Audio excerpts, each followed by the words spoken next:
Okey, ni adalah tayar Continental MC7 yang terbaru daripada Continental. Ini antara tayar top tier Continental. Model ni adalah model atas UC7 dan juga lawan kepada Michelin PS5.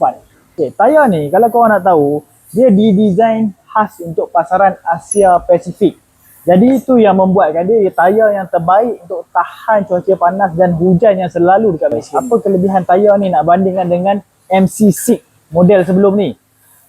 Dia dah di-upgrade dari segi wet performance dia. Dia jadi lebih grip dan point braking ni pun lebih pendek nak bandingkan dengan sebelum ni. Korang yang pakai Conti yang jenis kaki berdesup, inilah tayar untuk korang.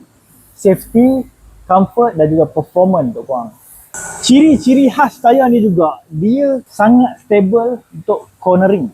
Kita tahu dah kereta-kereta yang pakai tayar ni memang high speed, memang jenis bawa laju punya. So memang dah direka lebih stabil dekat cornering.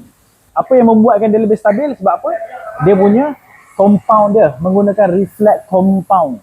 Corak 3D laser cut ni dia bagi jaminan dekat hampa supaya tayar ni sentiasa perform dekat jalan yang kering dan juga terutama jalan basah. Dapat sikit. Boleh tengok juga dia didatangkan dengan teknologi noise breaker 3.0. Tayar sport biasanya memang dia bising sikit.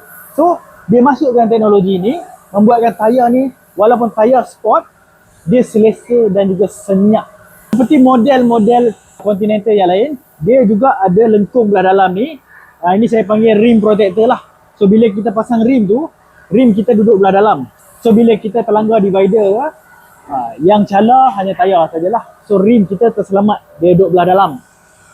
Tayar MC7 ni juga ada dalam program PCP, dari mana ada warranty 1 tahun. Kalau kita terkoyak tepi ke terkena paku pun boleh claim 1-to-1. Kat mana nak dapat? Kami di Rona Auto Service adalah dealer sah Continental Malaysia. Boleh dapatkan dekat Rona Auto Service and Tire, Sungai Lalang, Ambangan ataupun Tasik Gelugur. Dan mungkin untuk MC7 ni kami tak simpan stok banyak.